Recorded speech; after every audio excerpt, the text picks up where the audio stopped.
I looked at it as for so long as such like a failure, that I failed and they could not get him out. And then it suddenly just became like a crisis. So I punched him in the face. Who drinks apple cider when it's not fall? Hi everyone, my name is Haley Brooks and welcome to Haley's Happy Hour.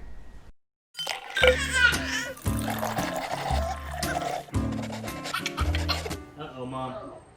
If at any point you are enjoying this video, please hit the like button below and subscribe. Make sure you hit that little bell icon, that way you get notified every time a new video is posted. And let us know what you think. Leave a comment down below. In this video, we are going to talk to Alisa Kozorez. Alisa owns her own business. She is a current mom and a currently pregnant mom. She is what they call a geriatric mother.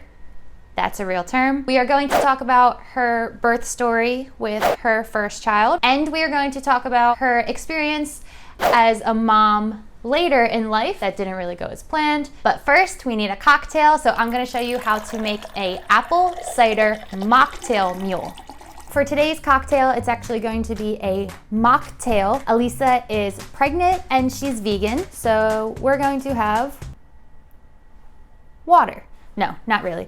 Today's cocktail is a apple cider Moscow Mule. It's a fall-inspired take on a traditional Moscow Mule. It is also a non-alcoholic take on a Moscow Mule. This recipe comes from tablespoon.com. It only uses 4 ingredients for the actual cocktail: apple cider vinegar, maple syrup, and ginger beer. Now, since Alisa is vegan, I had to make sure that the ginger beer didn't have honey in it. So some ginger beers, I think the more higher end ones, they'll have actual honey inside, but this one uses agave syrup, agave nectar, whatever they use. It uses agave instead of honey. So everything is vegan and pregnant friendly. And to garnish, I'm just going to use an apple slice. First, we're going to start with our apple cider. We're just gonna guesstimate how much 2 ounces of apple cider is. So much easier to find in the fall than any other time of year, because who drinks apple cider when it's not fall? 1 teaspoon of maple syrup, a little squirt, a little extra. 1 teaspoon of apple cider vinegar. And actually, if you are postpartum and trying to lose weight, what I do every morning is I actually take a shot of apple cider vinegar with the mother. It has to say with the mother. And I dilute it in a little bit of water, and it's supposed to help you lose weight. For me, I think it does help a little bit. There's all kinds of other benefits. So 1 teaspoon apple cider vinegar. And then we're going to add our ice. I crushed my ice up in a bag because if you've had a Moscow Mule at a restaurant or anywhere fancy, a bar, they use really crushed ice for the cocktail if it's a good one. I don't know the science behind it. They also use a copper mug, which I'm also doing. I tried to find the answer to that, and all I could find was it keeps the drink really, really cold, so I don't understand why any cocktail wouldn't be served in a copper mug. But if you know the answer to that, let me know, because my 5-second Google search didn't give me much of an answer. Now we're going to stir it, going to top it off with our ginger beer. Also, the ginger beer, supposedly, if you're in your first trimester, ginger beer might help with nausea. So this might be a good first trimester drink if you're pregnant. I'm gonna give it a quick little stir. Then we're gonna take our apple. If you don't have one of these, I highly recommend it, especially if you do have kids, because you can chop up an apple, get the core out of the way. Slice 1 little apple, slice it down the middle, stick it on the side. Now we have our apple cider mocktail mule. Now let's go meet Alisa. So with me for this video is Alisa Kozorez. Thank you so much for being here today. I'm psyched. Yay, I'm so happy. Thank you for sharing your story. I think it's very important for people to hear every mom's story. Let's just start off with a little bit of like, who is Alisa? Well, now I'm a mom. That's kind of the first thing I say now, which I never would have thought even 2 years ago. Well, I guess I knew I was having a baby 2 years ago. But I'm a wife. I am a behavior analyst. I'm a runner. And I always have to throw in the vegan thing too. I'm a vegan runner. And between those things, that pretty much takes up all the time. Yeah. Well, one thing you told me that I thought was interesting, you said you never intended on being a mom. No, I did not. I met my now husband, I guess I was 37, and he had been married before. He had always wanted kids, and I had told him on our first date that was like never gonna happen. I was surprised he even went to a second date, like based on that. And we were only together probably like 6 or 7 months before I got pregnant. Oh, wow. And I mean, like we had kind of talked about it, and I think part of it was, I didn't really, I'm like, yeah, sure, whatever, I'll have a baby. Like I'm 38, he's 39, like it's not gonna, like whatever. I took out my IUD, I immediately got pregnant, never even had another period. I was 6 months pregnant, we got married, and the rest is history. And here we are, and I'm like, I'm never having a second one. I stopped breastfeeding, immediately got pregnant, and so now I'm 40 years old with a 21-month-old baby and a 26-week-old fetus. So here we are. So I mean, that definitely was an adjustment, but I honestly can't even believe, I know it sounds crazy to say, I'm not surprised that I love my own kid.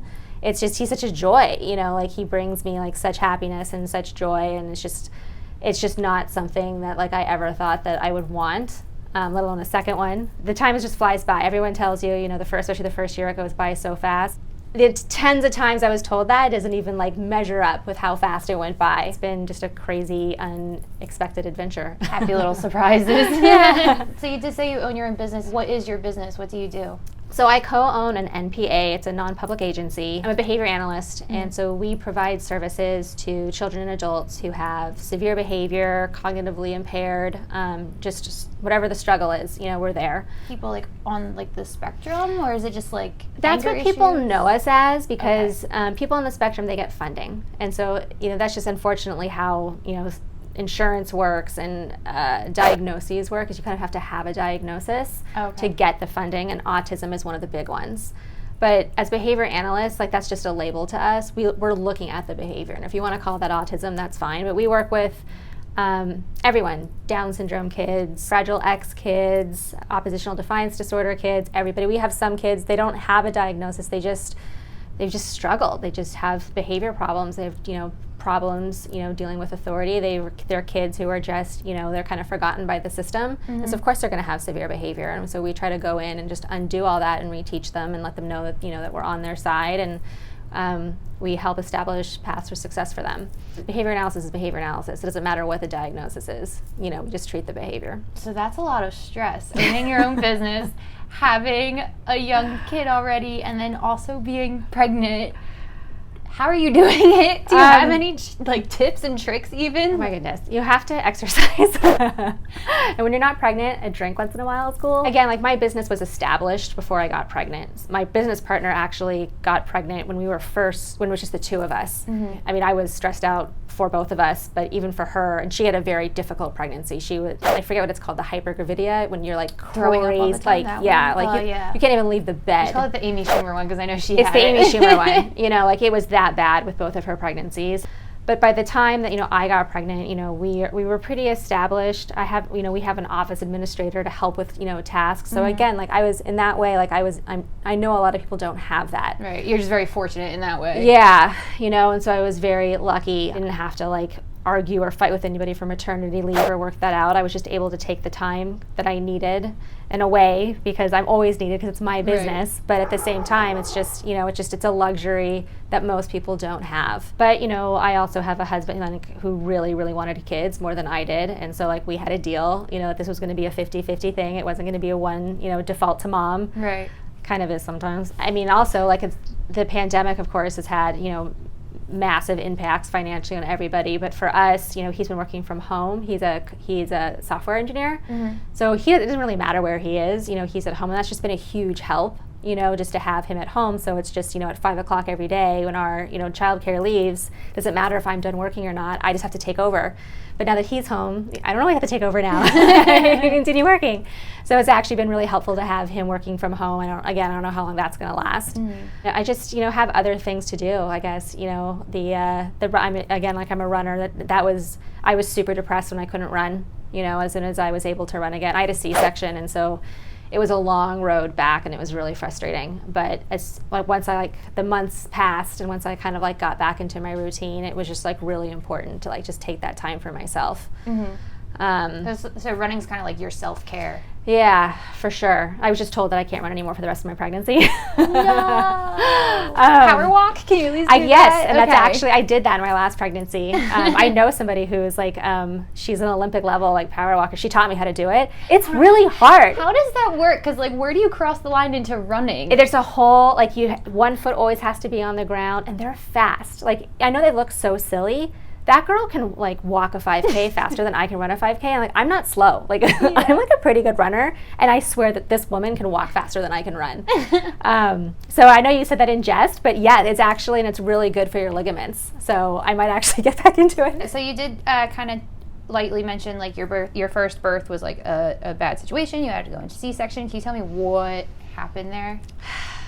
So I'm a little bit of a control freak, and I thought that I could just decide how I was going to have a baby. We all do. We all have a birth plan, and it all goes out the window. And my friends who have had birth plans, they're like, oh God, like, Alisa, you need to just let that go.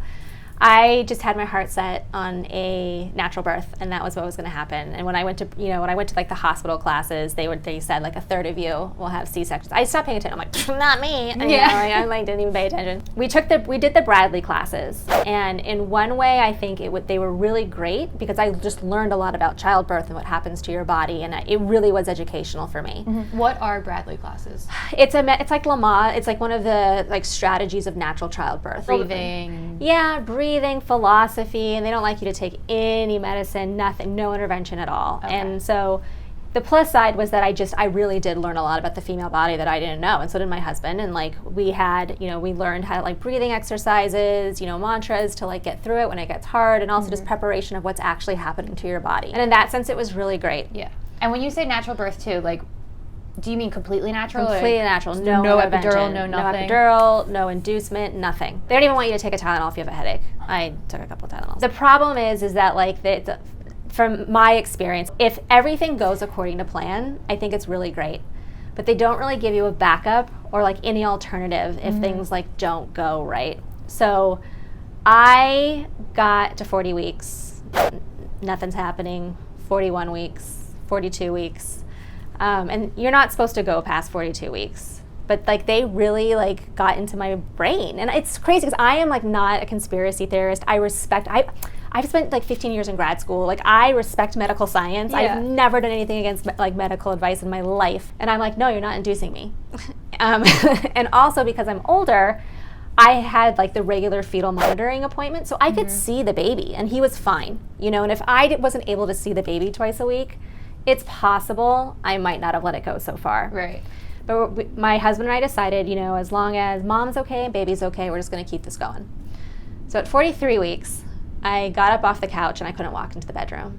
And my husband was like, we're done. This Were is you over. in pain? Or? Yeah, like just something, there was like something under here. I couldn't walk. And my husband's like, we're done. We're going to the doctor tomorrow. So I go to the doctor and I'm like, okay, I'll let you sweep my membranes. Please give me 24 hours. Let me just try. And they the doctors were so mad at me. Like I'm at 43 weeks, I'm not listening to them. They're like giving me all the statistics and I'm like, no, my body can do this. I've been doing this for thousands of years. 24 hours, nothing happens. We go back, I'll do the balloon because I didn't want anything medicinal. What is the balloon? Okay, so the balloon is a way to manually open up your cervix, and they literally like blow up a balloon in your vagina, and it's supposed to slowly manually up your cervix. Because once you take the Pitocin for induction, you can't have a natural birth because it brings on the contractions too hard. You just can't tolerate, no one can tolerate the pain. You just can't. I'm like, I don't want the induction. So we got to 15 hours and it's supposed to drop out after 4 centimeters. And I'm like, it hasn't dropped out yet. I'm not even at 4 centimeters. I told my husband, like, we're going home. There's no baby. Let's just go. He's like, we're not going home. Like, just calm down.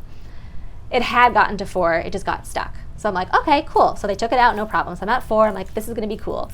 Time goes by. It is not dilating anymore, and so the doctors are like, look, like you've got to take the Pitocin. Like you can't be walking around like you've been in labor for 15 hours. Like you can't. Like Are you having contractions? Oh yeah, like it's too? not like a fun experience.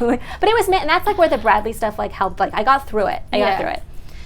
So they were just like, you can't just be walking around like with we got to get this baby out. And I'm like, fine. So I finally agreed to the Pitocin.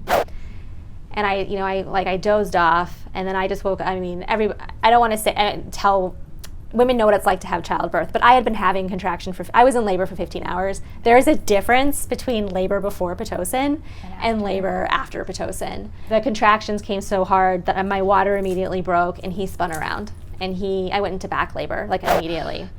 And I was screaming for an epidural. And my husband, like we talked about this, like what we were gonna say if I asked for an epidural. And so he did, poor man, was telling me exactly what Did you tell him to say no if you asked? I told him that, like, don't you ever give me the epidural, I don't care what I say. So we were going through scripts of, like, and the poor man, so I punched him in the face. Later, he's like, you only connected once. He's like, you tried many, many times. There was nobody to give me an epidural because I didn't want one, so they were giving me morphine. And then finally, you know, I got rushed to the top of the list. There was only one anesthesiologist there.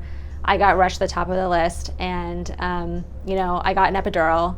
And there's never been such night and day in my life. I remember screaming, I'm never doing this again. Like, I can't, I'm like, this is not why you don't know. My mom had to leave the room at one point. She's like, I've like attended like 6 childbirths. I've never seen anything like this. So we think we're good, right? Like the pain. So I start, you know, I get to 10. Been like 20 something hours. I get to 10. I'm like, okay. God. And so I start pushing. I have the pushing phase. 1 hour, 2 hour, 3 hours. When I have a mirror down there, I can see it. We can see that he's blonde. We can see his hair. He's not coming out. And so the doctors are beginning to get a little bit concerned. They bring in a machine and he's totally stuck. Like he's just like it's not good. Is it like you have a smaller frame? Was that it? I produce very large babies and they're just too big for my pelvis. That's what, you know, they think is happening. But part of it was that he was also a very tall baby. And he was like just scrunched and he just wasn't getting through. So I had told my husband no C-section no matter what. You told him many things at this point they're just not going through. So they asked, they're like, what do you want to do? We could do a C-section now and it's not going to be like a huge crisis. But if we try vacuuming him out, he might get stuck and then it will be a true emergency C-section. And so what do you want us to do? And so I hadn't slept, you know, and I told my husband, I'm like, I just can't make any more decisions. And so he said he chose the vacuuming, which I would have too. He regrets that now, but I'm like, you didn't know it was gonna happen. So, you know, if you had put me straight into a C-section, I probably would have been upset. They tried vacuuming him out and he got stuck. And they could not get him out. And then it suddenly just became like a crisis situation. Like they were like, I thought it was like a teaching class. Like there were so many medical staff that came into the room. But he got stuck going through the other way. They couldn't get him out because they had vacuumed him so far out that way that he got stuck and they couldn't get him back in. So at this point, he had to get back in for the C-section. Yeah, because they have to push them a little bit back in this way to get them out here. I wasn't even really fully aware of what was going on at that point because I was just so tired. It seemed to me that it was taking a long time. And then I heard that, you know, he was out, but I didn't hear him. You know, I've always been told, you know, if you don't hear a baby crying, you know, that's a big problem. And I was like, oh, the baby. And I just told I'm like, he's dead. There's no baby. And then a baby started crying. And he's like, no. He's like, it's Kai. He's crying. I'm like, that's not my baby. And Natasha's like, no, it's our baby. He got to, I don't know if they actually let him cut the cord or if there was just like some ceremonial thing they let him do. And they warned me before they brought him to me that they're like, his head is going to be, is really bloody from the vacuum. Like we really tried hard to get him out that way. And then of course I'm like, is there going to be any like cognitive damage? And they're like, oh my God, can you just hold your baby? And it was, I'm glad they warned me. I would have been completely freaked out. But he's fine. Like everything was fine. I was fine. I was in the hospital for like a week. I had a very long recovery with the C-section.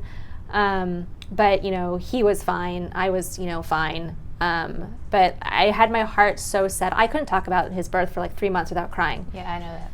You know, and it's just sucks. Like we have such expectations as women. Everyone's asking you about it. Like your birth has to be this way. Your birth has to be that. I'm like, no, you just need to have a healthy baby. I blame TV. It's like everything's just like, oh, you go to the hospital, you have your baby, you go home. It's not what happens. Not what it's like. And I like even when we went to the C-section, like I was crying and I was like asking my mom. I was like crying to my mom. Like I did everything right. I took classes, I read books, I ate healthily, I did everything right. Why is this not fair? Like, why is this happening? And you just think you have control over your body, and like you forget, women used to die like all the time. You know, and they still do. You know, like there still are like the mortality rate is not like exactly low. Especially here, like I know there's some stat in the U.S. like compared to other developed places, like we lose a lot of mothers during childbirth, and they say it's like common sense things that just go wrong. Yeah, and like not access to good medical care. You know, there's also a major discrepancy between race of who gets better treatment. It's not fair. It's not a great system. I still, even like with everything that happened to me, I think that I had absolutely great medical care. And had I listened to the doctors, you know, and have been induced 4 weeks earlier, things may have been different. You know, the baby would have been smaller, you know, and I might have had a better chance of pushing him out. But, you know, I looked at it as for so long as such like a failure, that I failed, you know, like my body failed me, and that like I just, you know, had this epic fail during, you know, birth. It's just like, it's a weird thing. Like if you have a heart attack, like you don't like blame yourself for having like a, you know, messed up body. It's just all these messages we get, like you said, from TV. But, you know, I got a happy ending. My baby is healthy. I forget sometimes. I mean, his head looks so normal now. Like I forget, you know, like sometimes, you know, like he used to have like a whole bunch of bloody scabs over his head.